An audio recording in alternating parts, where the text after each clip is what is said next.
Hi හැමෝටම කොහොමද? හැමෝටම සුබ දවසක් වේවා. මම හිතනවා ඔයාලා හොඳින් ඇති කියලා. මම හිතනවා මගේ ස්ටේජ් එක ඔයාලා ෆලෝ කරනවා ඇති කියලා. ඒ වගේම ගොඩ දවසකින් මුකුත් අප්ඩේට් දෙන්න බැරුණා. මම ඔයාලට මේ සතිය පොඩ්ඩක් අප්ඩේට් ටිකක් දෙන්නම් පොඩ්ඩක් බලලා. මොකද මට පොඩ්ඩක් ටයිමින් අඩුයි. ඒ ටයිමින්ත් එක්ක තමයි මම පොඩ්ඩක් ඔයාලට බල කියන්නේ. හරිද?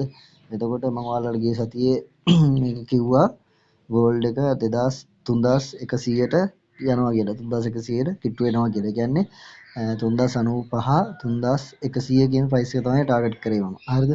ඒ වගේම මාකට් එක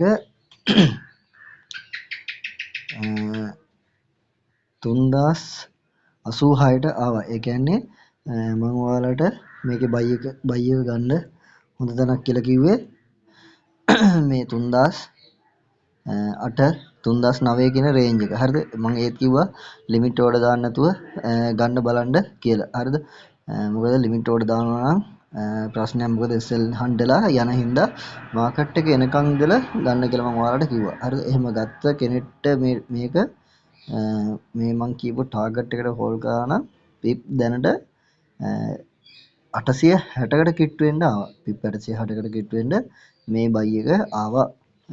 මේ තින්නේ මම ඕක ඔය ප්‍රයිස් රේන්ජ් මම ටාගට් කරේ මෙන්න මේ බෙයාරිස් කැනල් එක බුලිස් කැනල් එකක් බවට පත් වුණාම ඒ කියන්නේ මගේ සිස්ටම් එකට අනුව මම මේකට පිප් එක ගහපුවම මෙයා ක්ලෝස් උනේ 0.79 කියන රේන්ජ් එකට උඩින්. හරිද? එතකොට මෙතන 3000 ඉඳලා මෙයා පිප් 200කින් පිප් 200කින් රිජෙක්ට් උනේ. හරිද? ඒ කියන්නේ මෙයා මාරු බයි එකකින් බයි ප්‍රෙෂර් එකකින් තමයි උඩට ගියේ. හරිද? ඒතර මම මෙයා ටාගට් කරා. මෙයාගේ බයස් එක බලපුවාම මෙයා බයි බයස් එකක් පෙන්වනවා. ඒතකොට මම මෙයාගේ ටාගට් කරේ මේ මෙයාගේ ඍණ 2 කියන ලෙවල් එක තමයි මම ටාගට් කරේ. මොකද මෙච්චර මේ වගේ හොඳ ප්‍රෙෂර් එකකින් ආපුවම මේ ඍණ 2 කියන ලෙවල් එකට මෙයා යනවා. හරිද? එතකොට මම මේක ටාගට් කරලා තමයි ඔයාලට කිව්වේ ගෝල්ඩ් එක මේ සතියේ ඉවර වෙන්න කලින් 3095ට 3100ට යනවා කියලා. හරිද? ඒ වගේම පිප් 860කට කිට්ටු වෙන්න මාකට් එක බයි වුණා. හරි. ඒක පැත්තකින් තියමු. දැන් ඔයාලට ගොඩක් අය කියනවා බයාස් බලන්නේදී පොඩ්ඩක් පැහැදිලි මෙහෙමයි කියලා. හරි මම එහෙනම් ඔයාලට ආයෙත් මුල ඉඳලා මේ ටික මකලම මම කියලා දෙන්නම්. බයාස් එක බලන්නේ කොහොමද කියලා හරියට. හරිද? මේ තියෙන්නේ ඩේලි chart එක. ඩේලි chart එකේ ඉස්සරෝම ඔයාලා බයාස් බලන්න ඩේලි chart එක. ඒ කියන්නේ ඩේලි බයාස් එක මොකක්ද කියලා බලන්න. මේක වීකෙන්ඩ් එකේ ඔයාලට පොඩි ප්‍රශ්නයක් තියෙනවා වීකෙන්ඩ් එකේ මාකට් එක ඕපන් වෙනකොට පොඩි කැන්ඩල් එකක් ඕපන් වෙලා ක්ලෝස් වෙනවා. ඒකට ගහන්න එපා. ඔයාලා සිකුරාදා ක්ලෝස් වෙන කැන්ඩල් එක තියෙනවනේ. සිකුරාදා. ඒතකොට සෙන්සුරාදා හරි ඉරිදා හරි ආන් ඒ දවසේ තියෙන කැන්ඩල් එකට ගහන්න. හරිද? එතකොට මේ විදිහට තමයි බයාස් එක බලන්නේ. මේ මෙහෙම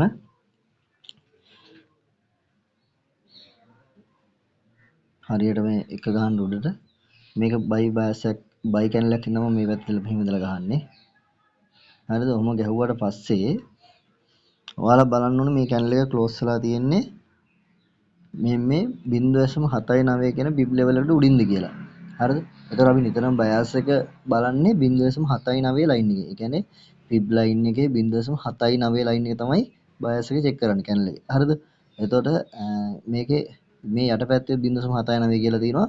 මම මේකේ සෙටින් වල පොඩි වෙනසක් කරලා අනිත් පැත්ත අඳින්න අමාරු හින්දා කියන්නේ නැවත අනිත් පැත්ත මාරු කර අඳින්න ඕන හින්දා මම එක පැත්ත ඒ කියන්නේ එකම chart එකකින් ගන්න ඕන හින්දා මම එහෙම කරගෙන ඉන්නේ. ඒක වැඩි හිතන්න එපා කවුරුත්. එතකොට මෙතන මේ කැන්ඩල් එක ක්ලෝස් වෙලා තියෙන්නේ 0.79 ලයින් එකට උඩින්. එතකොට මේ ඩේලි බෑස් එකේ හැටියට පළවෙනි බයි එක ගන්න පුළුවන් අපිට මේ රේන්ජ් එකේ. හරිද? 3051 කියන පොයින්ට් එකෙන්. හරිද? එතකොට මේ වගේ මේකේ පොඩි අපිට මාක් එකක් දාගන්න පුළුවන්. මෙහෙම.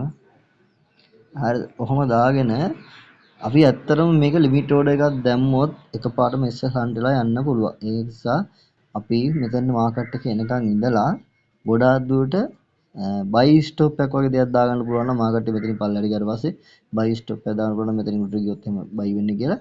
ආන් ඒ අවස්ථාව අපිට ගන්න පුළුවන් ඉඳලා තමයි ලිමිට් එකට දාන්න එපා කියන්නේ මාකට් එක බලලා ගන්න කියලා කියන්නේ. හරිද? නැත්තම් මෙහෙම පල්ලෙහාට එනකන් ඉඳලා පොඩ්ඩක් යටින් ගන්න අවස්ථාවකුත් වෙනවා.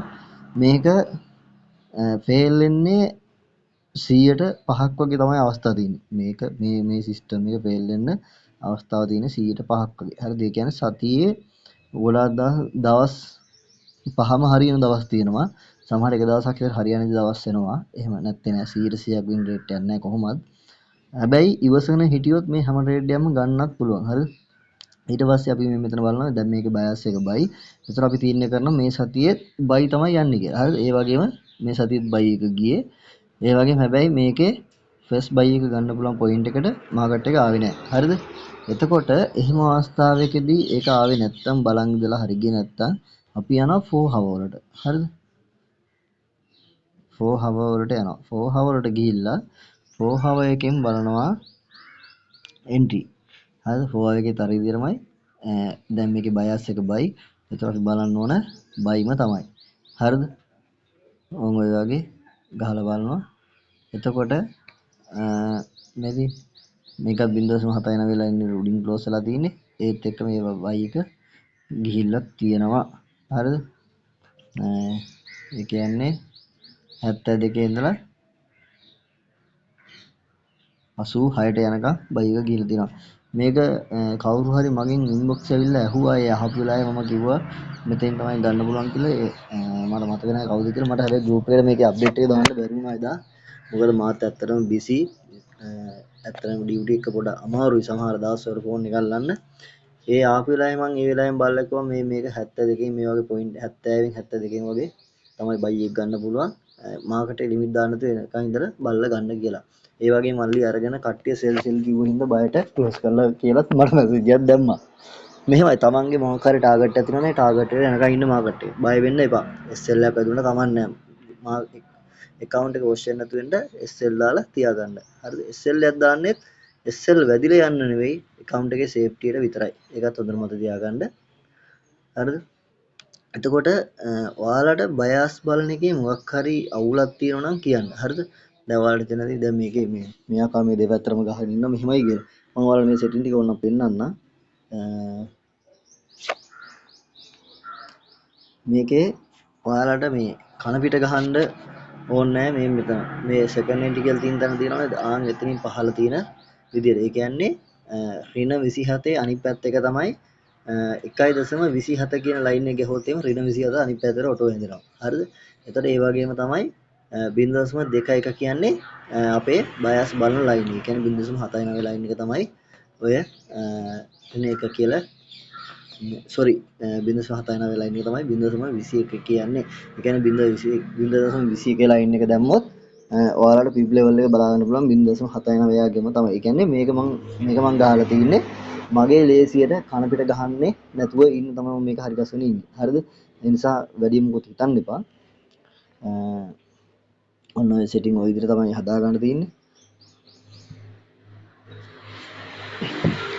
ඊට අමතරව ඔයාලට මේකේ ට්‍රේඩ් දෙයක්. ඒ කියන්නේ දැන් බයි එකක් ගන්න පුළුවන්ද නැද්ද කියලා බලා ගන්න ඔයාලට තව එක දෙයක් යූස් කරන්න පුළුවන් RSI එක. RSI එක ලෝ එක 35ත් හයි එක 75ක් දාගෙන පීරියඩ් එක 14 දාගන්න. එතකොට සාමාන්‍යයෙන් දල අවබෝධයක් ගන්න පුළුවන් දැන් මෙයා උඩ ඉන්නේ. එතකොට ඒ කියන්නේ 75 ලයින් එකෙන් උඩ ඉන්නකොට අපි සාමාන්‍ය සෙල් එකක් තමයි බලන්න ඕන. ඒ වගේම තමයි 35 යට ලයින් එකේ ඉද්දි බයි එකක් තමයි බලන්න ඕනේ. හරිද? එතකොට පොඩි කන්ෆර්මේෂන් එකක් ගන්න පුළුවන්. දැන් එතකොට මොන පැත්තට යයිද කියන එක. හරිද? ඒ වගේම තමයි ඔයාලට මේක 4 hour එහෙම නැත්නම් 1 day ඔය දෙකේ විතරක් යූස් කරන්න. එතෙන් උඩ ඒ කියන්නේ වීක්ලි වගේ බැලුවට කමක් නැහැ. ලෝ ටයිම් ෆ්‍රේම් වල යන්න එපා පොඩ්ඩක් ට්‍රැප් වෙනවා. ඒ වගේම දැන් ඔයාලට මම මෙතන පොඩ්ඩක් දෙයක් පෙන්නන්නම්. මේ ක්‍රමයේ හැම වෙලේම බලන් දෙන්න එපා. දැන් මේ අද දවසේ ඒ කියන්නේ මේ සිකුරාදා දවසේ මේ මාකට් එක මෙතෙන් ඉඳලා මෙතෙන්ට ගිහිල්ලා තියෙන්නේ. හරිද? එතකොට අපිට ඕන නම් මේ ලෝ එකේ ඉඳලා මේ හයි එකට පිබ් එක ඉඳලා බලා ගන්න පුළුවන්. ඊළඟට කොච්චර දුරකට මේ ට්‍රෙන්ඩ් එක යයිද කියන එක. හරිද? ඔන්න ඔහොම මම අඳිනවා. අර ලෝ එකේ ඉඳලා මේ ආව හයි එකට. හරි. එතකොට මේකේ මේ ට්‍රෙන්ඩ් එක හැටියටත් 3109 වගේ කියන රේන්ජ් එකට මේ බයි එක යන්න පුළුවන්. ඔතනින් තමයි පොඩි සෙල් එකක් සෙට් වෙන්නේ. නමුත් මම නම් කියන්නේ ඔතනින් සෙල් ගන්න මේ ලිමිට් දාන්න එපා. සෙල් එක බලන්න ලිමිට් දාන්න එපා. මාකට් එක එනකන් ඉඳලා ගන්න බලන්න. හරිද? එතකොට ඒ වගේම තමයි මෙතන මේ ලිමිට් එක කැඩුවොත් ඒ කියන්නේ 3110 කඩාගෙන මේ පොඩ්ඩක් උඩට බයි වුණොත් ඊළඟ පාර මේ පල්ලෙහාට එද්දී නැවත බයි ගහන්න බලන්න බයිම ගන්න. මොකද ඒක ඒ ලිමිට් එක කැඩුවොත් මේක 3173ට යනවා. 3173 කියන රේන්ජ් එකට යනවා.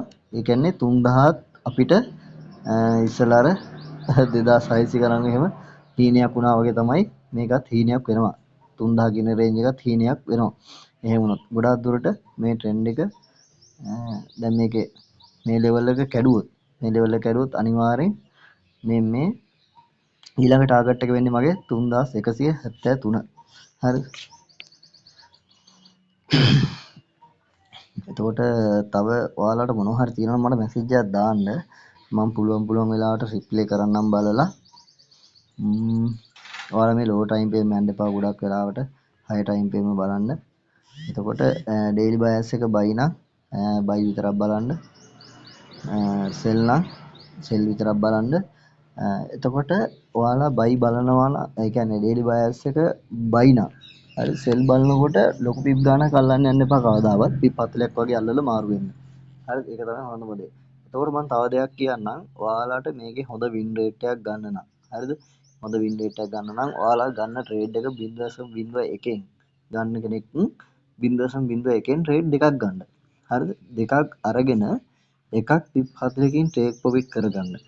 එකක් පිප් 40කින් ටේක් ප්‍රොෆිට් කරගෙන අනිත් ට්‍රේඩ් එක බ්‍රේක් ඉවන් කරලා හෝල්ඩ් කරන්න පිප් 100ක්. හරිද? ඔයාලට හොඳ වින් රේට් එකක් ගන්න පුළුවන් ක්‍රමයක් තමයි මේක. එතකොට ඔයාලට අරක බ්‍රේක් ඉවන් වුණොත් එහෙම පාඩුත් නෑ ලොසුත් නෑ. ඔයාලට ප්‍රොෆිට් එකක් ඇවිල්ලා. එතකොට ඔයාලට හදිස්සි හරි බ්‍රේක් ඉවන් කරන හිටියේ එක ටාගට් ගියොත් පිප් 100ක් නිකම්ම ප්‍රොෆිට් එක ඇවිල්ලා. ඒක නිසා මම කියන්නේ ඔය ෆන්ඩඩ් ගහන කට්ටිය එහෙම ගොඩක් දුරට ඒක හොඳයි. ඒ වගේම තමයි මට තව දෙයක් කියන්න ඕන. දැන් මම මේ හැම එකක්ම බලන්නේ එක්ස්නස් එකේ. මම මේ එක්ස්නස් එක ප්‍රොමෝට් කරනවා නෙවෙයි. එක්ස්නස් එකේ හැදෙන කැනල් ඒ කියන්නේ ඩේ කැනල් එක ක්ලෝස් වෙන්නේ උදේ 5 විදිහට. එතන 4 hour කැනල් එක ක්ලෝස් වෙන්නේ 5 විදිහට උදේ 9 විදිහට ක්ලෝස් වෙනවා 4 hour කැනල් එක. ඊට පස්සේ දවල් 1:30ට ක්ලෝස් වෙන එකක්. ඊළඟ කැනල් එක ක්ලෝස් වෙනවා හවස 5:30ට. එතකොට ඊළඟ එක රෑ 9:30ට. ඔව්වට තමයි මේක ගොඩාක් හොඳටම වැඩ කරන්නේ. ඒ කියන්නේ එක්ස්නස් එකේ කැන්ඩල් ක්ලෝස් ටයිම් එකට සුපිරියටම වැඩ කරනවා. ඒ කියන්නේ ඔයාලා එක්ස්නස් එකක් නැත්නම් එක්ස්නස් ඩිමෝ account එකක් හරි ගස්සලා මේක try කරලා බලන්න. වෙන brokers-ලාට වැඩිය මේ broker එකේ තමයි හොඳට වැඩ කරන්නේ මේක system එක. ඒ කියන්නේ අනිත් අයගේ candle close time එක වෙනස්. හරිද? ඒකත් මම ඔයාලට විශේෂයෙන් කියන්න ඕන. එතකොට ඔයාලට real account එකක් එක්ස්නස් එකේ හදාගන්න අවස්ථාවක් නැහැ. ඔයාලා ඩිමෝ එකක් හරි හදාගෙන ඒක ඇනලයිස් කරලා අනිත් එකෙන් ට්‍රේඩ් ගන්න. ඔයාලා මම කියනවාට ඕක බලන්න. මොකද අනිත් brokers-ලාගේ candle close time එක වෙනස් වෙනවා. එහෙම වෙනස් වුණාම අපිට entry set වෙන්නේ නැහැ. ඒ කියන්නේ මට set වෙන entry ඔයාලට set වෙන්නේ නැහැ. හරිද? එහෙම අවස්ථා තියෙනවා. ඒක නිසා අර විදිහට බලන්න. ඊට අමතරව හරි මොන හරි තිබ්බොත් මම අප්ඩේට් එකක් දෙන්නම් මට පුළුවන් විදිහට. ඔයාලත් ඔයාලට මොකක් කර දෙයක් දැනගන්න ඕන නම් group එකේ දාන්න. මට තමයි මම ගිය සතියේ දීපු ඇනලයිස් එක මේ ඔය තියන්නේ. මෙතන මම ගිය සතියේ පෙන්නපු එක 3009 පැත්තට ඇවිල්ලා මේක යනවා කියන එක තමයි. හරිද? එතකොට 3095 3100 වගේ යයි කියලා මෙයා කරේ ටාගට් කරේ. ඒ වගේම ඒ රේන්ජ් වලට ආවා. මේ මම මෙතන බයි එක ගන්න වෙලාවෙත් මම කිව්වා කට්ටියට මේමයි කියලා. කොහොමද මේක පිප් 1000 කිට්ටු බයි වෙනවා කියලා. හරිද? ඒ වගේම පිප් 860ක් බයි වුණා. ඇත්තටම පට්ට එක. හරි තමුන් හරි තිබ්බොත් එහෙම අප්ඩේට් එකක් දෙන්න. එහෙනම් ජය වේවා කට්ටියටම. කට්ටිය group එකේ join වෙන්න. ඔය king of group analyze group එකේ දාන්නේ chart විතරයි. ඒක ගොඩක් වෙලාට chat කරන්නේ නැහැ. chat group එක වෙනම තියෙනවා. මොකද ඇනලයිස් මග හැරෙන්න තමයි වෙනම group එකක් තියන් ඉන්නේ. ඒක නිසා ඔය join වෙන කට්ටිය group දෙකටම join වෙලා බලන්න. අපි මේකේ කිසිම මුදලක් කාගෙන්වත් අය කරන්නේ නැහැ. හරිද? හොඳේ. හරි එහෙනම් ජය වේවා කට්ටියටම.